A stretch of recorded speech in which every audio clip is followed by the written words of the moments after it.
नमस्ते दोस्तों, आप सबका एक बार फिर से स्वागत है आपके अपने YouTube चैनल सत्य सनातन में। आज का वीडियो अत्यंत महत्वपूर्ण है और ऐसे विषय हम यहां पर लेने वाले हैं जिससे कि भारतीय संस्कृति और खास करके सनातन वैदिक परंपरा पर सवाल उठाने वाले प्रत्येक व्यक्ति को करारा जवाब मिल जाएगा। और आज का वीडियो अंत तक अवश्य देखिए, क्योंकि यहां से उन हर बातों का जवाब देंगे हम जिनके की आपको आवश्यकता है।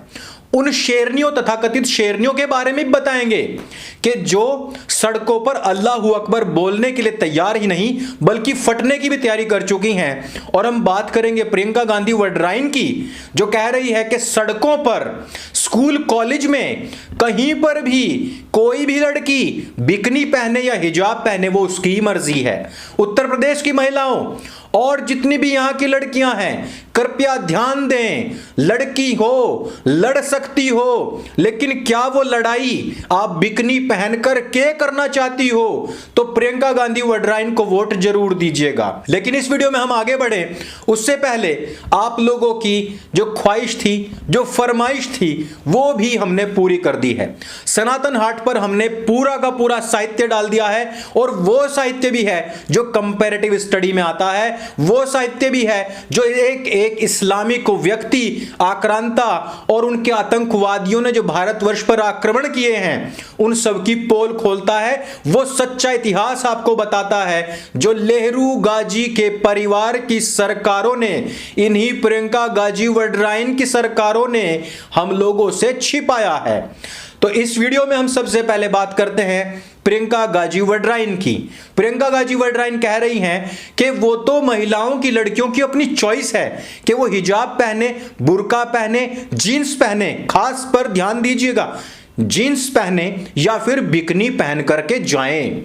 अब आप सोचिए कि जो प्रियंका गांधी वड्राइन खुद मॉडर्न कपड़े पहनती है, जिसके पास में खुद भी अपनी एक बेटी है, वो खुद भी ऐसे ही कपड़े पहनती है, वो मुस्लिम लड़कियों को आज हिजाब यानी कि इस्लामिक पुरुषों के द्वारा थोपी हुई, इस्लामिक पुरुषों के द्वारा महिलाओं पर थोपी हुई परंपराओं को ढोने का दबाव बना रही है और दूसरी तरफ कह रही है कि चाहे वो बिकनी में फिरे। तो प्रियंका गाजी वड्राइन जी, चुनाव चल रहे हैं, प्रचार आप कर ही रही हैं, प्रचार में आपने बिकनी गर्ल को टिकट ही दे दिया है, तो आप नहीं तो कम से कम हमारे युवाओं के लिए जो भाजपा का वोटर था, कोर वोटर, वो भी छोड़ करके बिकनी गर्ल को जाकर वोट देने के लिए इस समय पर मन बना रहा है, तो कम से कम चुनाव का प्रचार जो घोषित बिकनी गर्ल है कम से कम उसी से करा लीजिए। उनसे भी पूछ लीजिए कि तू हिजाब में प्रचार करना चाहती है या कि बिकनी में प्रचार करना चाहती है। और ये मैं इसलिए कह रहा हूं क्योंकि आपने एक प्रेस कॉन्फ्रेंस में पत्रकार को यही जवाब दिया है कि कोई भी महिला कैसे भी घूमे वो उसकी अपनी मर्जी है, जबकि मामला स्कूल का था, मामला स्कूल का था और आपने जवाब क्या दिया कि कोई लड़की हिजाब में चाहे बिकनी में जाए वो उसकी मर्जी है। यानी कि स्कूल का जो ड्रेस कोड है उसको आप कहीं से कहीं तक मानती ही नहीं है, उसको आप कंसिडर ही नहीं करती हैं। आप चाहती क्या है, स्कूल के अंदर कोई भी लड़की यदि चाहे तो बिकनी में चली जाए तो उसको एक्सेप्ट कर लिया जाए। ऐसा नहीं है कि मुस्लिम लड़कियां बिकनी नहीं पहनना चाहती हैं। खुद उस लड़की को देखिए जो इसकी सरगना बनी फिर रही है, सिर पर हिजाब तो है लेकिन हाथ में सिगरेट भी है, खूब सुट्टे भी पेल रही है।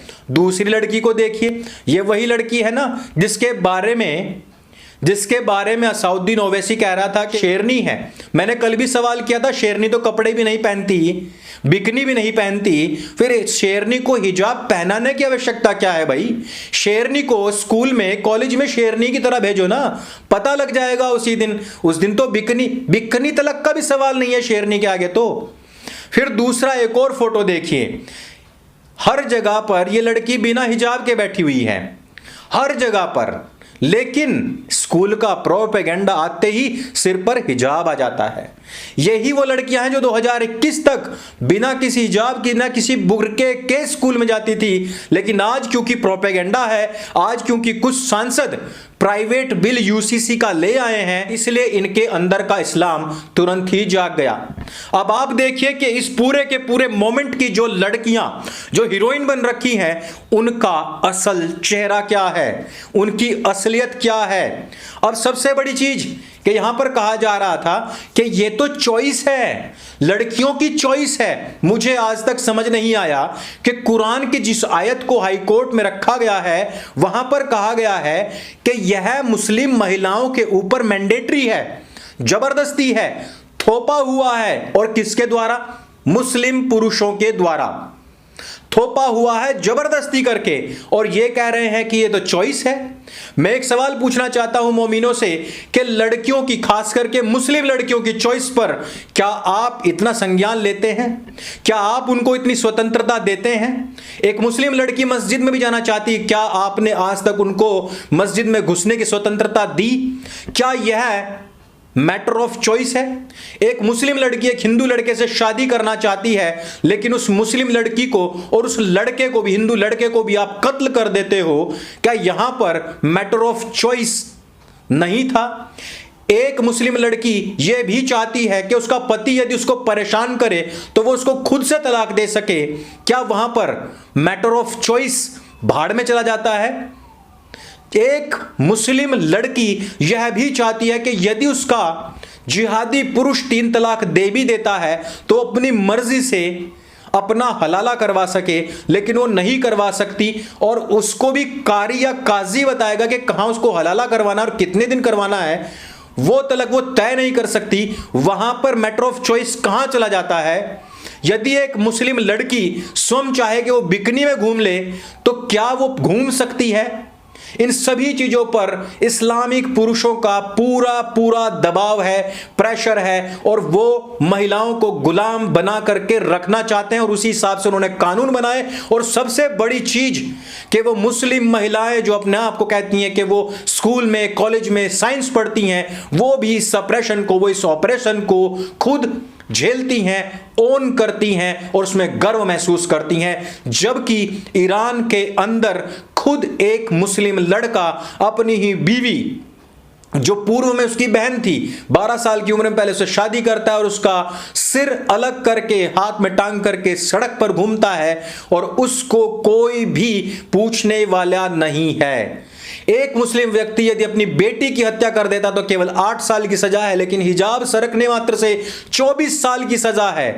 कत्ल की सजा से 3 गुनी सजा हिजाब के सरकने की है। और ये महिलाएं सोच रही हैं कि ये हमारा मैटर ऑफ चॉइस है, जबकि ये इस्लामिक पुरुषों के द्वारा महिलाओं को किस प्रकार से जानवरों से भी बदतर तौर से गुलाम बना करके रखा जाए, ये केवल और केवल उसका तरीका है, उसके नाम पर बनाया गया इस्लामिक कानून है। आप जरा सोचिए, उत्तराखंड के सीएम ने कहा था कि फटी हुई जींस नहीं पहननी चाहिए, ना ही लड़कों को ना ही लड़कियों को।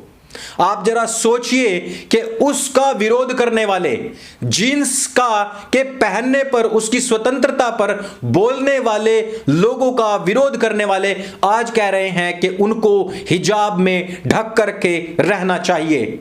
समान शिक्षा सबको मिलनी चाहिए, इसकी आवाज सब उठाते हैं, लेकिन उस समान शिक्षा के मंदिर के अंदर यदि आप अपने बच्चों को मुसलमान बना करके भेजेंगे, धर्म विशेष का बना करके भेजेंगे, तो दूसरों की कोई गलती नहीं कि वो हिंदू बन करके वहां पर आए। और यदि वो हिंदू बन करके आएंगे तो आपका ये सवाल उठाने का कोई हक नहीं बनता कि वो लोग वहां पर हिंदू बन करके आ रहे हैं। कुछ लोगों ने यहां तक कहा कि अनुच्छेद 25 हमें इस बात की स्वतंत्रता देता है कि हम हिजाब पहन करके जाएं। तो हिंदुओं, ये वक्त आ चुका है कि जब अनुच्छेद 25 को पूरी तरीके से बदलने या फिर पूरी तरीके से खत्म करने के लिए हम लोगों को सड़कों पर उतरना पड़ेगा, आंदोलन करना पड़ेगा, क्योंकि यह गैर बराबरी नहीं चलेगी। कोई भी मोमीन, कोई भी मोमिना अपने घर में अपनी बहन, अपनी बेटी, अपनी मां के साथ जो करना चाहे करे। वो बाद में कहे कि मेरी किताब में ऐसा लिखा हुआ है, कुछ भी कह सकता है, लेकिन शिक्षा के मंदिर में, सड़कों पर इस प्रकार का आतंक नहीं मचने देना चाहिए, क्योंकि ये वही हिजाब है, वही बुर्का है जिसमें कि अक्सर आतंकवादी छिप करके घूमते हैं, जिसमें कि ये आतंकवादियों को घुमाते हैं और जिनके अंदर ये बड़ी बड़ी तस्करियां भी करते हैं। इस प्रकार के जो हिजाब हो या बुर्का हो, खुद इस्लामिक स्टडीज सेंटर्स ने इनको बैन कर दिया है। खुद केरल की सरकार ने इसको प्रतिबंधित किया है, लेकिन मामला जैसे ही कर्नाटक में उछला है, इन लोगों के पेट में दर्द हो गया है। खुद इस्लामिक कंट्रीज इनको बैन करके बैठी हुई हैं, लेकिन कर्नाटक की बात आते ही इनके पेट में दर्द हो गया है। और यह बात नहीं कि यह बात केवल हिजाब पर रुक जाएगी, यह बात हिजाब से शुरू हुई, फिर यह बुर्के पर गई, फिर यह अल्लाहू अकबर पर गई, और उसके बाद में पूरी की पूरी किताब पर जा चुकी है। पूरी किताब का अर्थ होता है यानी कि शरियाई हुकूमत का आगाज, यानी कि इसको एक इस्लामिक देश बनाने का आगाज। हिंदुस्तान मात्र पूरे विश्व में एक अकेला ऐसा देश है जिसने कि इस्लामिक आक्रांताओं को सबसे ज्यादा झेला है, और झेलने के बाद भी हम उनको अपने सिर पर यहां अब भी स्थान देकर के बैठे हुए हैं।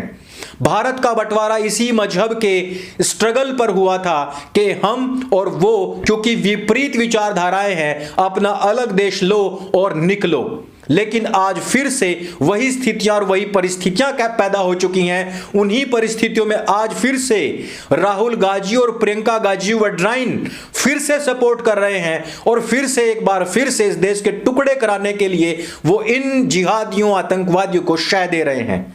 आज हमें इस बात को समझना पड़ेगा कि एक मुस्लिम लड़की हजारों हिंदू लड़कों में सुरक्षित है, लेकिन एक अकेला किशन भलवाड़ दो मुसलमानों के बीच में सुरक्षित नहीं है। तो हम किस तरफ जा रहे हैं? हमें यह बात समझनी पड़ेगी कि जो लड़कियां आज हिजाब का प्रोपेगेंडा चला रही हैं, वो कल तक कैसे घूमती थी। हमें यह बात समझनी पड़ेगी कि हिजाब के अंदर उनके क्या क्या कारनामे और धंधे चलते हैं।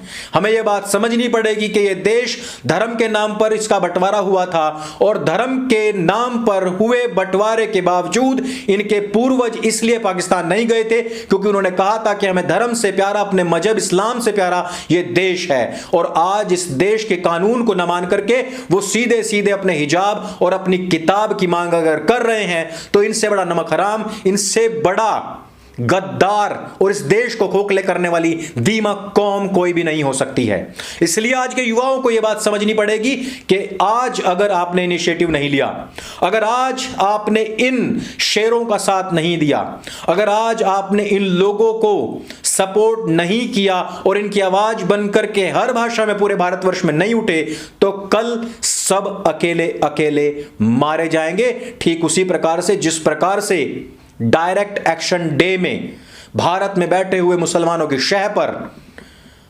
मोहम्मद अली जिन्ना के निशाने पर हिंदुओं का कत्ले आम हुआ था, जिस प्रकार से 1947 में हिंदुओं का कत्ले आम हुआ था, और केवल एक ही बात के इशारे पर, और वो थी आसमानी किताब, किताब हवा हवाई। वो किताब हवा हवाई आज भी है, उसमें कोई ज़ेरो ज़बर तक का फर्क नहीं आया। उस समय पर इनकी तादाद कम थी, आज लगभग उतनी ही हो चुकी है। अब वक्त आ चुका है कि आपके भीतर का सावरकर, आपके भीतर का दयानंद, आपके भीतर का राम प्रसाद जागना चाहिए। यह वीडियो अगर आपको अच्छा लगे, जानकारी से भरपूर लगे, तो सबके साथ में शेयर अवश्य करें, और सनातन हाट से अपना जो भूला बिसरा इतिहास है उसको आज ही खरीदें, आज ही पढ़ें, क्योंकि बाहुबल के साथ मानसिक बल, बौद्धिक बल होना भी अत्यंत आवश्यक है। मेरे संग बोले सत्य सनातन वैदिक धर्म की जय। जय हिंद, वंदे मातरम।